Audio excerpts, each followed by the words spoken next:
Alrighty, welcome everybody. It is April 8th, 2015. I'm Jamie Saettele here with the Midweek Strategy webinar for SB Trade Desk. So I've got four main things that I've jotted down here, topics that I want to discuss. In general, I wanted to kind of talk about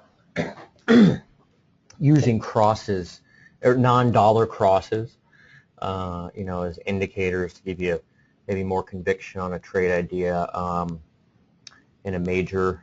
As you know, I advocate trading dollar crosses, and sometimes if you end up, say, short Kiwi dollar or long pound dollar, or both, then you might be long pound Kiwi, right? But sometimes there is a very special setup, right? A very clean setup that might present itself with a very high reward to risk ratio, and it's something that we might want to take anyway, and that's kind of the case now with pound Kiwi, but we'll get into that. Also want to talk about general kind of macro, where the charts are right now. Obviously the US dollar index, it's really kind of at a crossroads here. Has been for some time now, for the last few weeks, but especially the last few days, and hopefully we get resolution there soon. Look at the S&P a little bit, although to be quite honest, I don't see much of a trade right now at this moment. That can change quickly in the S&P, of course. Look at gold, which is very clean at the moment, technically, as it often is. Also, look at some yen crosses, specifically some of the commodity yen crosses. Remember, the seasonals and the yen crosses are pretty bearish after last week. You get the new fiscal year in Japan, so we'll see what happens there. And finally, look at some of the dollar majors. All right, that's kind of the bread and butter, right, for my trading. Obviously, pound dollar we're involved with right now. Take a look there. Dollar CAD's actually getting interesting again. Look, Kiwi dollar, Aussie dollar, dollar yen. To a lesser extent, euro. It's kind of a, to be quite honest, don't have that great of a handle on the euro right here, but I do have one trade idea that we could be putting on at some point in the next few days if things play out a certain way. So let's get to it. So first off, this pound Kiwi idea, right? So anyone that's been around for a good amount of time will tell you, seasoned traders will tell you that the vast majority of your income from trading will come from a few big ideas a year. You have a bunch of trades throughout the year. A good majority of them will will end up kind of breaking even. What I mean is you'll have a lot of losses, you'll have some gains. Over time, obviously, you want to be positive, but if you're going to do really well, you're going to have that big year. Typically you do get a couple of these really big reward to risk ideas throughout the year. For us early in the year, obviously we had one with euro yen on the short side, where we literally risked like 20 pips and made 400. With pound Kiwi, we might have something like that really right now. I published it last night in the swing update, talked about the fascinating longer term possibilities, right? This is, if we look at this thing, just scroll out, look at this weekly chart of pound Kiwi. I mean, we have what is taking the shape of really a like a 4-year bottoming pattern here. Look, this could be consolidation before we go lower. Okay, a head and shoulders or any sort of reversal pattern is not a reversal pattern until it completes all the criteria for that pattern. So in this case, really that would be a move above 211 or so. Okay, that would set a target of say 230. Okay, obviously I'm not going to sit around here and wait for the market to trade up 1,500 pips before I put on an idea. But just generally speaking, from classic charting principles, you would have to, you can't call this a head and shoulders pattern until it's a head and shoulders pattern. That's all I'm trying to say. In any case, though, fascinating long-term possibilities as mentioned, but you want to focus right now, okay, on the fact that you see the slope here. It's a really simple trend line, right? One of the most powerful tools out there. Take the parallel from that line, extend it from the low that we had here in January, and voila, nailed the low here just 2 weeks ago, and now we're putting in a you'd call a pivot low because we've held this low now for several weeks. Right now the week's not over, I get that, but we're holding up, and then we kind of get you interested in potentially the long side, from more just a very simple logical point of view here. I mean, you've got a range, right? You've got a very broad range. It is slightly upward sloping, okay? And sometimes these big ranges that are slightly upward sloping can turn into, parabolic advances, right? It's kind of building its energy on a slightly upward sloping bullish path, and then eventually it goes parabolic. We saw that with dollar MEX last year specifically, but having something like this support, so then we zoom in, right, and we get the daily chart here. If you zoom out, this is the monthly chart. You can really see what kind of a bottoming pattern this could look like, right? Fascinating. Pound Kiwi daily chart. Pitchfork here, far from, say, a qualified pitchfork, right? But the fact that we have dipped, into support, by the way, daily reversal support, I add, close of this day on 325, 195.65, the low here 2 days ago, 195.65. It's actually to the pip, not even to the pip, it's to the 10th of a pip, okay, that we made the low there. And then last night, we get a dip, and on that same line, but into a 60-minute chart, we nailed it again. So certainly have all the ingredients there for a nice long position, right?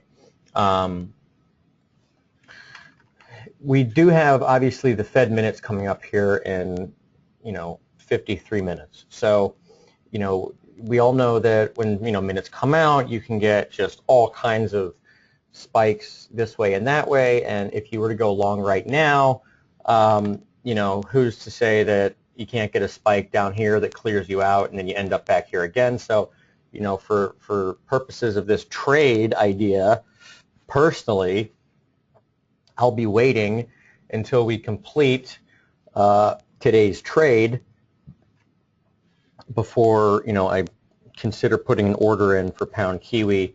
I was thinking about last night putting an order in at 96.50 with a stop down here at 95.60. Didn't do it. If we would have done it, we could have had a nice a nice short-term gain today. But look, let's wait for Fed to get out of the way, see what happens. One thing that I will be following with the minutes is the New Zealand dollar, besides pound Kiwi, but Kiwi itself.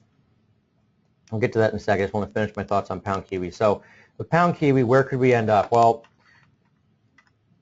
we're at the bottom of this range here. The first place that you would run into problems, I think, this is even, the shorter term slope here.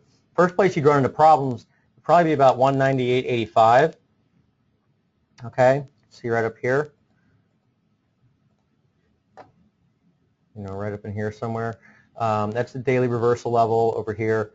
The first place that I would put a profit target, though, to take some off the table if we end up getting in this trade, or if you are in this trade, would be 202. Why? That's the 100% extension. Okay, from the low from March. So in other words, mathematically, where the price distance of this rally would equal the price distance of the rally from 195.65. Okay, it's at 202. 203 is a former low, could provide resistance. The next target and the place where I would be, probably looking to, get out of the, bulk of the position, if not all of it, because we'd be getting into the top of the range, would be 205 to 207. You have a measurement level at 206, 205.98 to be exact. That's 1618 from this level here, okay?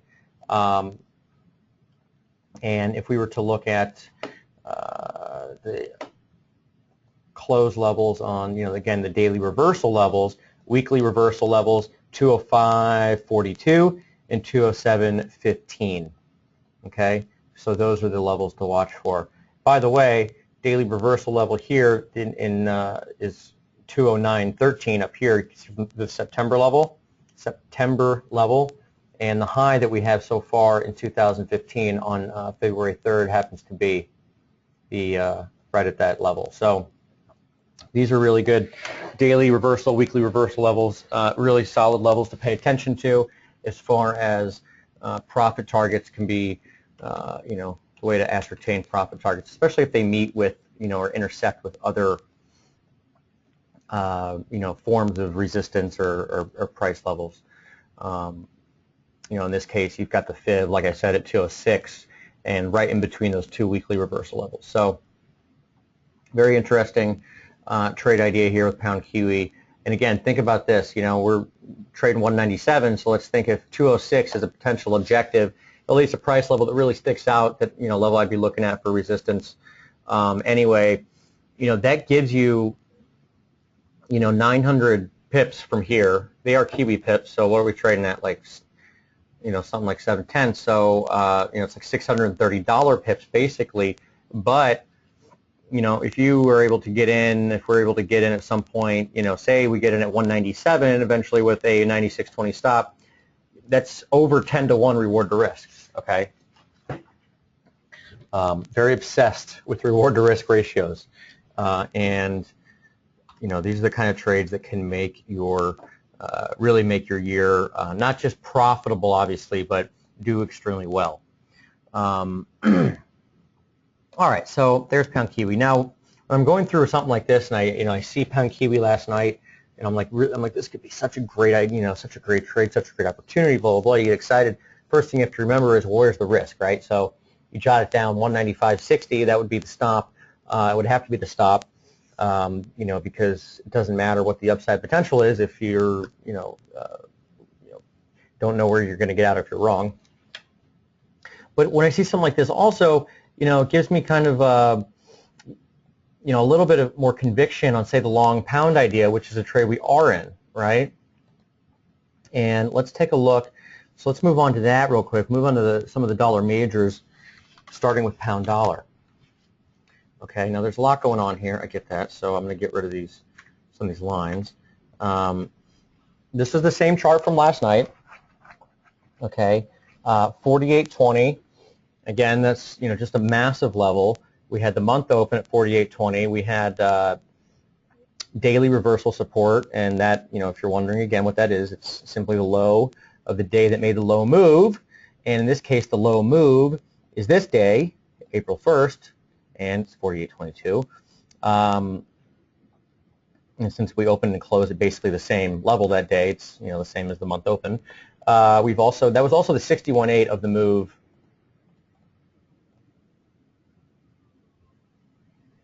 here, okay, of this, that massive March 18th day, Fed day, right? So today we're getting the minutes from that Fed day, and this was that Fed day right there.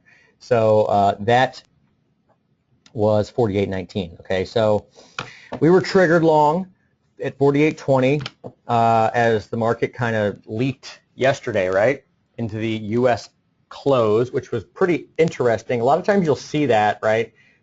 Very fishy business where the market gets totally jammed one way or the other into, the U.S. close. I don't know what it is, but we've been seeing all kinds of dollar buying the last 2 days at like 2 p.m. I don't know if it's like, a multinational corporation doing something or what, but we've seen at 2 p.m. there's just been dollars getting, bid against everything. Not as much yesterday as it was on Monday, but Monday was really a big move. I mean, you had a this is the kind of move that you see during like the European, active European hours, during very active markets. So it's very odd. In any case, we were fortunate enough to be, to get in this position with the pound dollar long, and it's gone pretty much straight up from there. We did, I wrote that we could face problems. Last night I wrote that we would face problems or could face problems at 49, 49.50 later this week. I did not think it would happen this quickly, but whatever. Today's high is 49.71. So where from here, right? With pound dollar. Well, if we scroll out, look, if we're not going to make it down to this huge 43.50 level, obviously this big weekly bar gives me pause on, getting to that level. Then the next logical place to go is back to resistance, which is the red line, which could be all the way up near 155. Okay, I mean, it'd be, a little below there, 154.80, 154.90 over the next couple of weeks. Do remember that, the seasonals for the British pound are extremely bullish. I talked about this during last week's webinar, but the seasonals across every time frame, or every look back period, I should say, 5, 10, 15, 20, 30, this is the best month historically of the entire year for the British pound, April, okay? And it the fact that there's a lot of news out there right now about the British elections and blah, blah, blah, and how this could pressure the pound. If you remember, I did that special report, that video, in February, and talked about the pound could be pressured because of elections. Well, that's when you want, as a trader, that's when you want to think about this stuff, right? Back then. Now it's all in the news and everyone's talking about it. It's very unlikely that's the pound all of a sudden is going to tank because everyone expects it to on elections, right? It started to tank, looking forward back in, at the end of February and into March, and then we kind of had a big capitulation. And now the fact that there's a lot of, worry out there about this, it just gives it that much more possible fuel on the upside, over what has historically been a very bullish period for the British pound. So if we look out, the seasonal bullish period here tends to end right before May, so the week of April 24th this year. So that's two and a half more weeks, right, of a very bullish window for the British pound. So if we look at the daily chart here, the 24th, lines up right here. I mean, that would put us up at 152.50 if we can travel this median line all the way up there. Irrespective, I want to, give you ideas on where we could be going. And, we still don't know if this is going to work. For all I know, the pound's going to fall apart again. If it does, we're safe here. We've got to stop at 148. We did take a little off the table. If we get, I'll look at the short term in a second, but I want to show you how to, look for some targets here. So, okay, so without the, the median lines and all that stuff, what we've got here, again, we talked about this being an A. Go down to a 240-minute chart real quick. We talked about this being an A wave, right? A, and then B with A, B, C, D, E. Okay, and what can be very brutal sometimes is sometimes wave E turns into a triangle itself, and that if that were to happen, we would actually spend a couple more days chopping between basically here and down here. Hopefully that doesn't happen. That would be pretty annoying. But in any case, several ways to get an objective. So when you have a triangle, you take wave B of the triangle, and this is wave B here, right? A, B. So Dale says, what's the new stop for this trade? Thanks. Yeah, Dale, it's 148 even. We just moved the stop to 148 this morning. I did tweet it out. I believe I did. But yeah, it's 148. And the original stop was 47.75, and the new stop is 148. But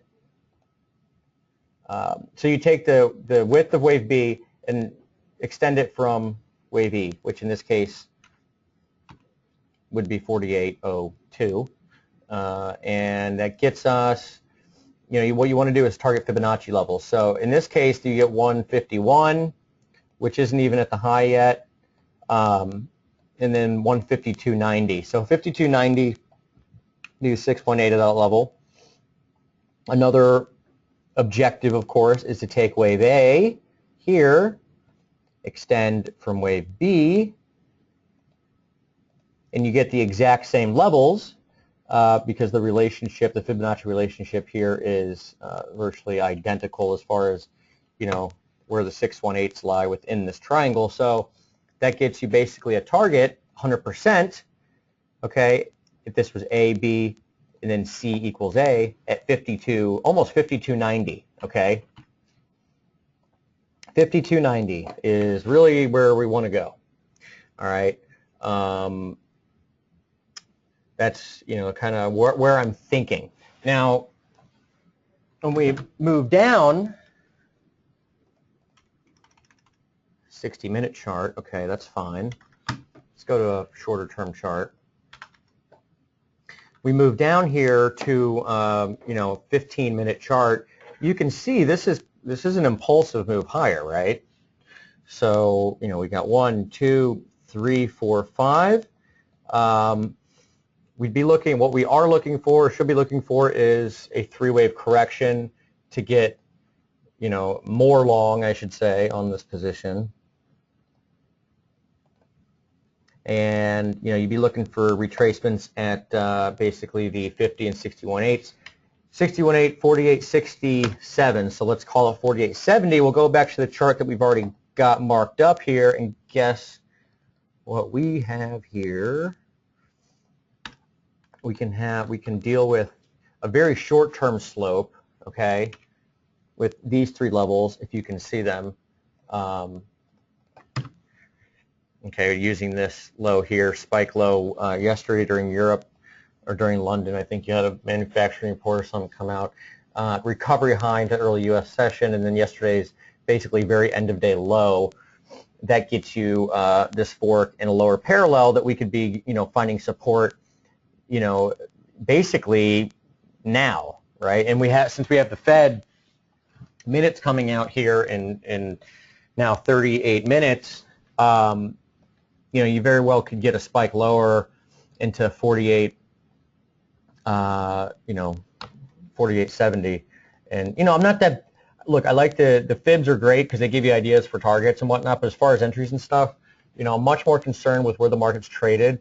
And so in this case, look at 48.70 is obviously just a really darn big level. I mean, look at all the highs back here, okay, in late March and early April. This was a low back here. I mean, 48.70 is big for whatever reason. The market says it is, so we're going to follow that. So it's even nicer, I guess, that the fact that we do have a fib there, and we have this lower parallel here too, which we peeked out right in front of here this morning at 9 a.m. So in any case, 48.70, huge level. Watch for it to provide support. Over the next day and maybe even next hour as the minutes come out, all right? Obviously, it's completely out of our control what happens with the minutes, okay? But it is nice to have some levels marked down where you can pay attention to, if the market were to trade down to 48.70 and start to stabilize, yeah, it'd be great, or if you're, looking to trade around the position really short term, 48.70, see if you can get a rip off that or whatever and take some off the table. And as a news trade, fade to the initial move, blah, blah, blah, whatever. Might be something you want to look into. All right. But as far as the swing, the swing position is concerned, basically what you want to see is you want to see the market hold 48.70 at this point. Okay. Yeah, so I'll leave it at that with pound. Let's take a look at dollar CAD. Dollar CAD is actually super interesting at this moment too. So looking back, we have this old resistance line here, right? Guess what? That was support today. again, I say it all the time, but another reason not to, delete a lot of the old lines on your chart, right? So this one's back into play as support, old resistance here, providing support. This structure, this median line structure, the bearish one, really, I think we're on the right track here with dollar CAD. Okay, because we've got all kinds of trade around this median line. We had the rejection up here at on the last day of March. Remember, we were looking to short. We actually had an order to short the dollar CAD at 27.29 on April 1st. Only got 27.09, so we didn't get triggered on that. But the idea was right. Target would have been at the time was 24.80. Where are we now? 25.18. So in any case, we might get another shot at the short side with dollar CAD, or depending on what happens today, we might be able to take some on the long side too. Bottom line is you do have a very big confluence for resistance between old. This is old, or I shouldn't say old. It's not old. It's a former median line structure that was good support resistance at multiple lines. The upper parallel here, it was very good support on numerous occasions. At the high, it was also support. It's the same confluence from these two lines here. Anyway, now you also have daily reversal resistance 26.80 and also the month open. So bottom line is 26.80 is stacked, just like 48.20 was stacked for the pound dollar for support. 26.80 is stacked for dollar CAD for resistance. So you keep that in mind. If we get up to 26.80 over the next number of days, this intersection's actually on the 13th. That's actually Tuesday. So a lot could happen between here and there. But just know that 26.80 is a beautiful level if we get up there to maybe put on a short for a much larger topper, if you will, right? You can kind of envision that too, trading up sideways, getting up here. Everyone gets really excited about the long side again. It's going to break out, and then next move is way down here. So just a thought. Dollar CAD, we'll see how it plays out on the near term with dollar CAD. If things play out a certain way in the short term here, like over the next day, then maybe we have a long opportunity. Okay, we'll see. You want to see, how the market reacts, obviously, with Fed minutes. We do have, I think we have CAD employment on Friday too. So it might be one of those things where you get an opportunity to buy, a dip on CAD employment down at the weekly open on Friday at 24.60 or so. Take it higher for the next week, 26.80. We'll see. And okay, yes, we have CAD employment on Friday. See, the Canadians are actually smart in that regard, in that they don't schedule their big economic reports for Good Friday when like 40% of the market's closed and there's no liquidity whatsoever. I have no idea why the U.S. government decides to release NFPs on Good Friday. It makes no sense. Okay. I mean, the NFP report's silly anyway. Let's be honest, but the market reacts to it, so you got to be aware of it. I get it, but making some sort of grand decision on it is always struck me as just absolutely asinine. Right? I mean, look what happened. We've retraced the NFP move in every single, currency pair, I think, except for dollar CAD, which is probably going to anyway at some point soon. All right, so there's my spiel on that. Let's look at Kiwi and Aussie. Kiwi, obviously, very prone to news spikes and exaggerated ones at that. So Kiwi dollar, same chart. I think I posted, did I post this last night? I don't know. Maybe. Oh, I think this is actually on the swing page. In any case, 76.50, it's still, kind of where we are, or where we're looking for big resistance. It could be a little lower. It could be the high. Could take out the high right here. There's confluence of levels. If you're wondering where this line comes from, look at this picture of Pablo Picasso. and you probably are. Look at young Pablo Picasso. Isn't that crazy? Hold on for a second here. Nah, but like you guys dude can was hear crazy. me, right? He's a crazy good artist. It's his anniversary is that today.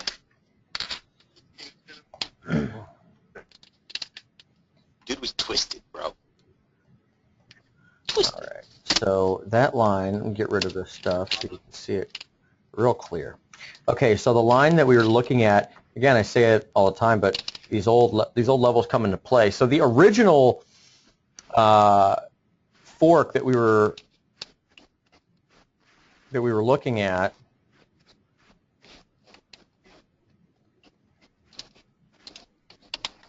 way back here in 2014, like a year ago.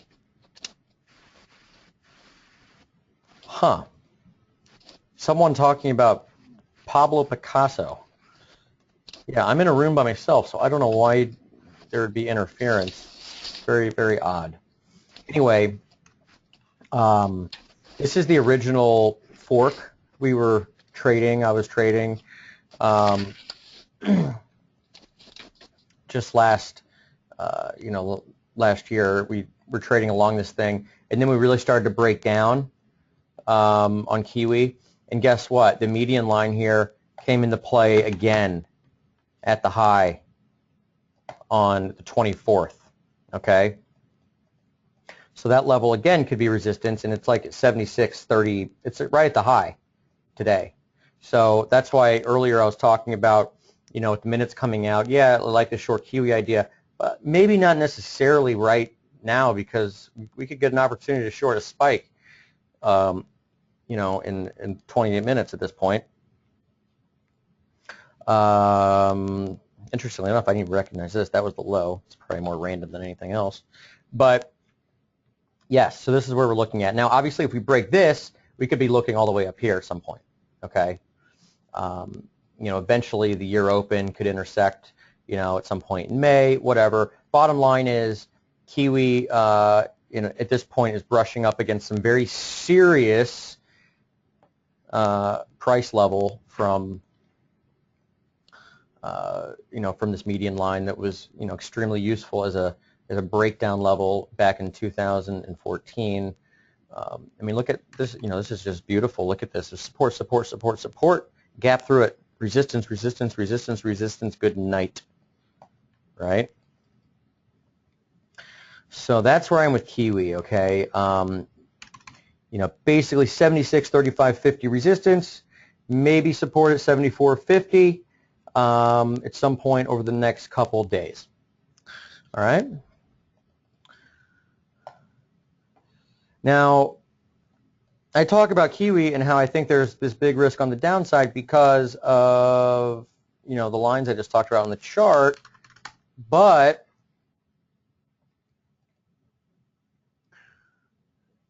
talk about one moment here. Okay. Aussie dollar is also super interesting, though, in that this thing could be trying to make some sort of a bigger low, right? We talked about in recent days, have published some stuff on the possibility of a broadening bottom, if you will, in the Aussie dollar. We're establishing back above the median line here, would still face resistance up here from this upper parallel, right? That helped us get short right here. We're able to take that whole move down into 76.90, I think was our target, final target. So that, you want to pay attention to this, but with Aussie dollar, you're going to pay attention to the top side of this median line as well, right? And that could provide support at 75.90, okay? 75.90 to 76.05 in the Australian dollar, okay? So, you'll notice that with the style that I use, it's, very much just pointing out very big levels, understanding where the market could respond and move quickly in the other direction off that level, but a lot of times it's not going to happen, right? But when it does happen, you're ready, you're prepared. It's not a surprise to you, okay? So then you can take action. That's very important.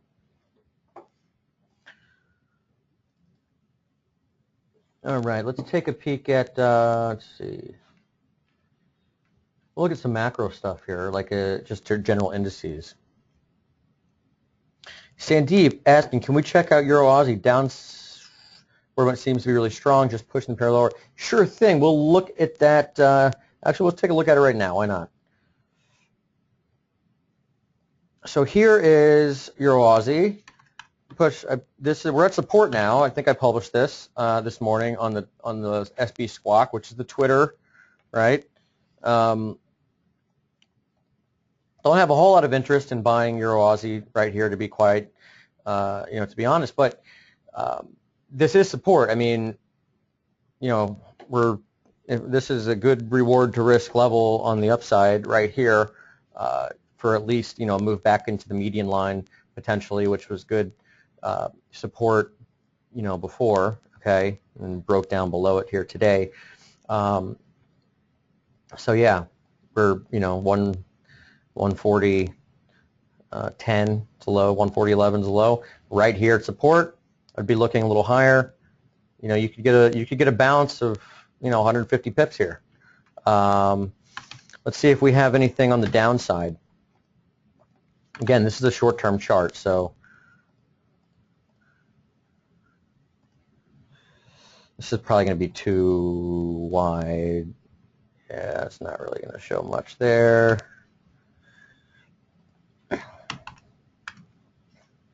Might have something here to work with. No? Let's see. Not steep enough.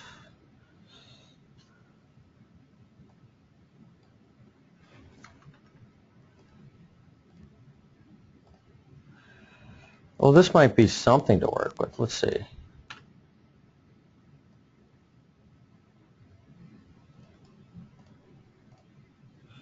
The whole idea is trying to find the right slope, right? That's all it is. And in this case, not really getting anything all that great to work with on the bear side of things. What I'd be looking at here, Sandeep, we're at support right here, right now, okay? It's actually, if you scroll back, not only do you have the slope support, but you've also got former lows back here too. So I'd be looking for a bounce,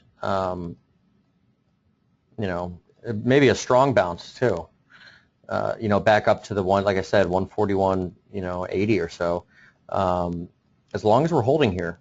All right, so Euro Aussie would look for an upside move from here. Again, we do it, be careful. We've got FOMC minutes coming out. You're going to get spikes all over the place. So, don't go putting on big positions right now. Wait for a little bit. You start to get a move higher. See if you can identify a short-term entry, something like that. But what I do like about, looking at these pairs, like Euro Aussie, right, Pound Kiwi, look, at the end of the day, one's Europe against commodity and the other one's Europe against commodity. So, the fact that Euro Aussie is sitting at support here on the near term does give me, a little bit more conviction, if you will, on the fact that Pound Kiwi, Europe against commodity, could also look, also to the upside, right, with us at this big support level in Euro Aussie. Let's look real quickly at Euro Aussie on this is the daily chart. So remember, we were looking to short, just hoping we could get up here, 45, 50, 46 or whatever. We would have been, shorting. That could still happen. Look, it's, it's all the way up here in, in a week or so. Would not be the first time that we had a crazy move in Euro Aussie. This thing's nuts. But Euro Aussie, yeah, there's nothing else really to glean from this. I mean, Sandeep, we're at support. The downside momentum is extreme, but if Euro Aussie tends to trade that way. Look at how we've made lows in the past. you get some very extreme, bursts after some very big moves down on the upside. So, I would just follow this. Seriously, just follow for the moment. Follow this fork, okay? Seems to be working pretty well. So, follow this as support, resistance up here from this line. The resistance could be up here from this line. I would continue to follow this fork. All right. I want to look at some yen crosses too, and then we'll look at some of the U.S. dollar, S&P, all that stuff.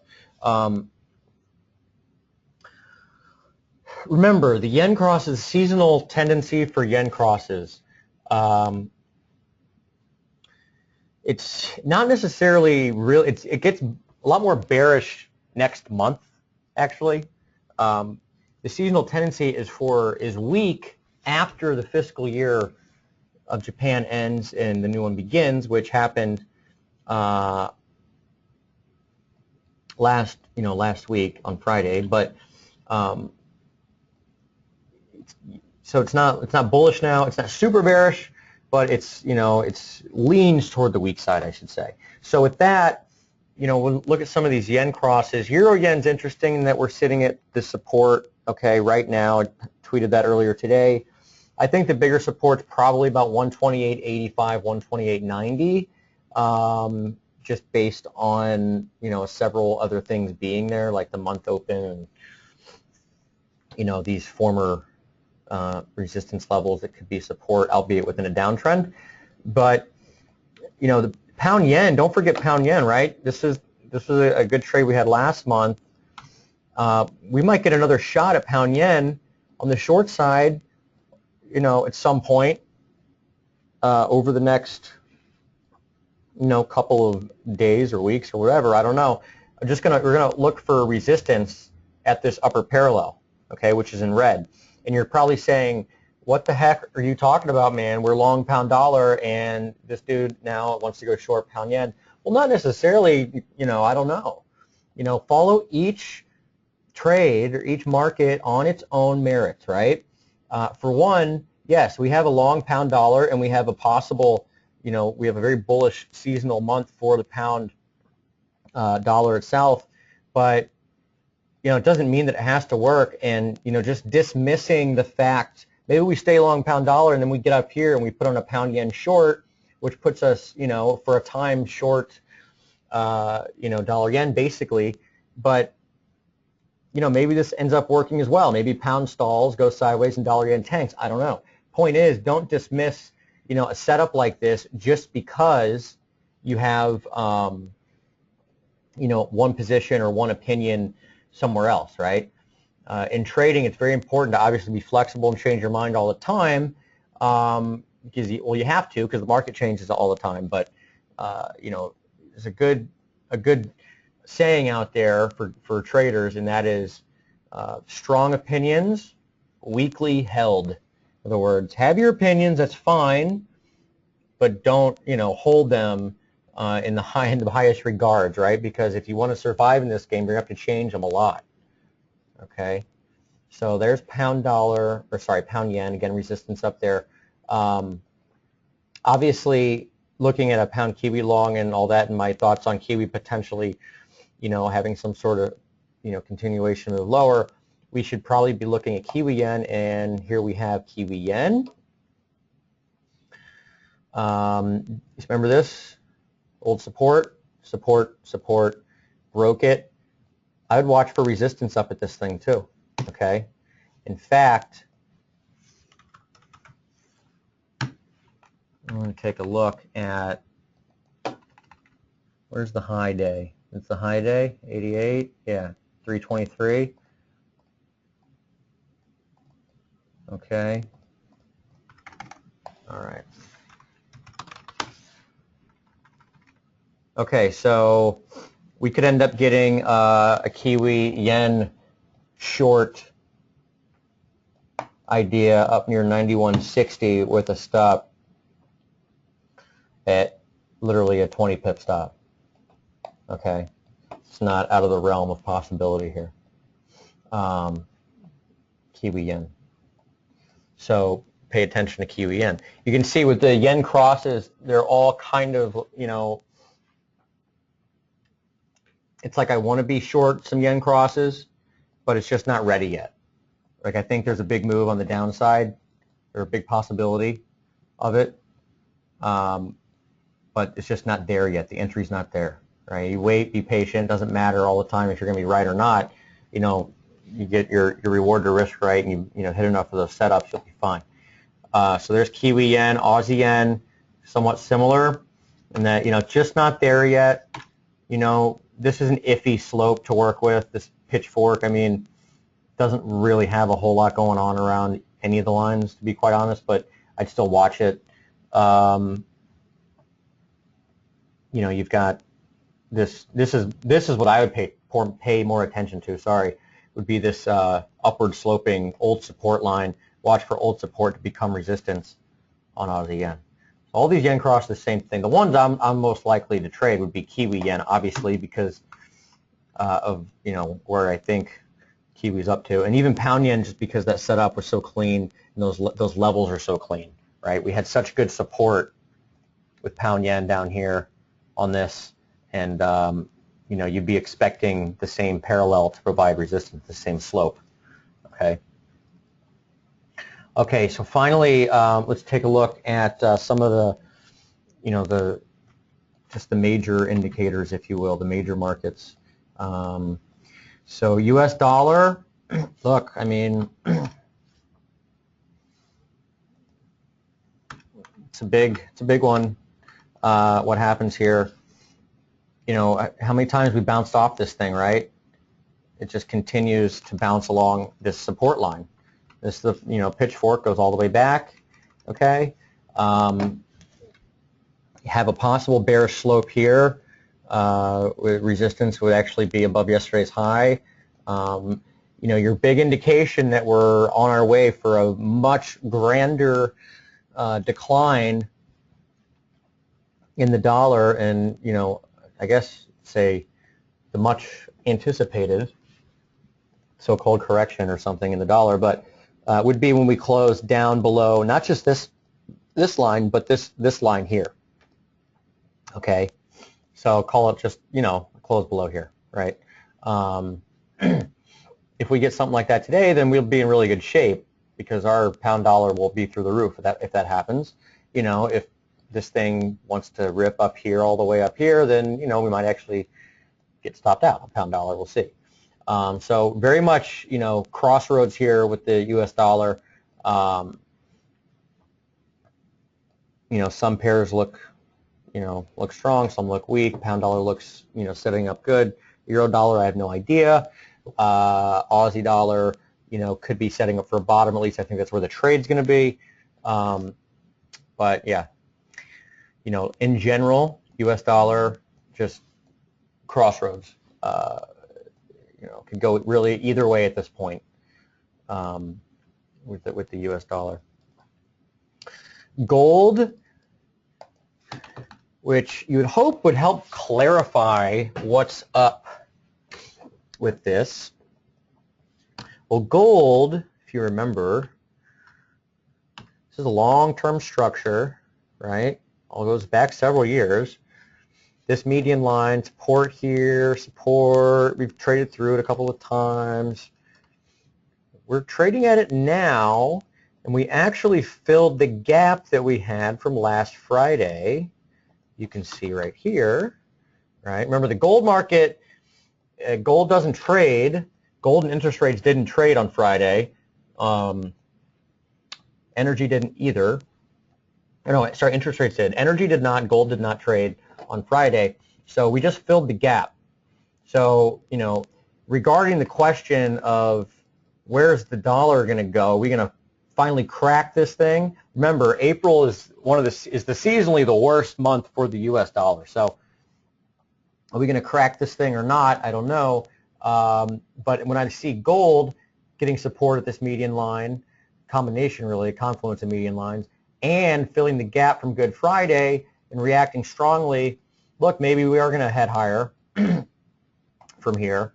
If we don't, then the level I'd really look at for support is 1191. Okay, you can see that former low here, and it's also this lower parallel. Draw these three little pivots, pitchfork off these three pivots. You want to see what that looks like on the intraday chart. This is it right here. Okay. And then you'd be looking for support right here. Okay. So, 1191 might be it. And, if we get something like that, where we get support in 1191, say in gold, and we go headed to 1240 as a first resistance, then yeah, you're probably going to see the US dollar get hit at that point. One would think that Aussie rips, dollar yen tanks, all that. So we'll be watching very closely for that. Gold market kind of holds the key for me with respect to all this other stuff. With the S&P 500, don't have really anything. There's no trade right here for me on a swing basis. We're in the middle of nowhere. We're not on support. We're not at resistance. We're literally in the middle of nowhere. So, with the S&P, it's just wait and see at this time. Bond market, scrolling back, resistance, resistance, resistance on the 30-year, spiked right into it, on, what was that, on Good Friday, went, ripping higher into resistance, and then we reversed at this median line. So we've got kind of a ceiling here when it comes to, the 30-year bond, and that's going to, obviously, bonds come off, interest rates are supported. So we've got a lot to deal with in the bond market. In any case, if this level gives way, this median line gives way, then it's kind of parabolic blow off top type of style in the 30-year. All right. Okay. Dale's got a question. Says on the daily chart, median line is more important. Touches to the line or where the candle closes on the line? It's neither really. I mean, I prefer to see highs and lows on it. But I mean, look, if the market's trading around it, a lot of times the median line isn't necessarily the most precise as support resistance. It's just a really good point of reference to know, because you want to know if the market's,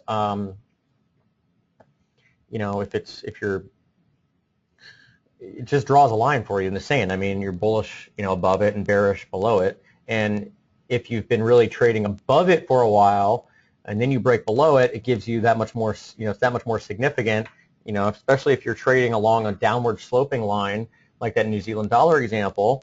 The market's holding up, holding up, holding up, then it breaks support. Not only did it break support, it broke downward sloping support, which was really significant. It tells you that the market's really possibly, in a pickle. At that point. Same thing with, upward sloping support, right? It's resistance, resistance, breaks above it. It's, much more significant than if it broke a horizontal line, because it tells you that, the market's strong enough to break an upward sloping line, not just a horizontal line.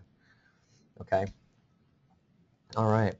All right, folks, my friends. So I got to finish it up here.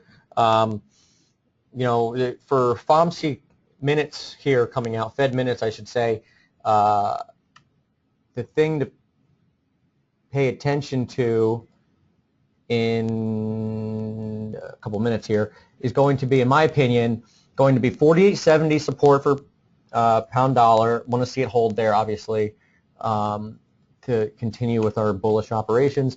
And then finally, if you get a spike higher, in currencies lower in the dollar initially, I'd be watching for 76.50 resistance in Kiwi. Call 76.35, 76.50 in Kiwi.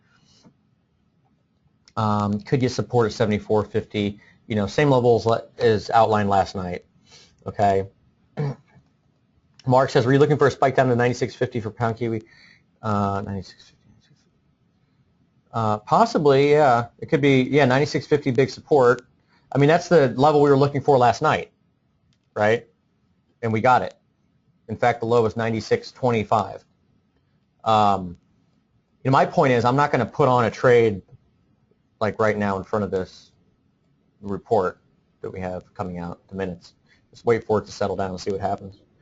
But yeah, I mean, literally all the stuff from last night's kind of still working with on track, right? Anyway, got to run. Take care. We'll have this up for viewing. Hopefully, the next few hours or so. All right, take care.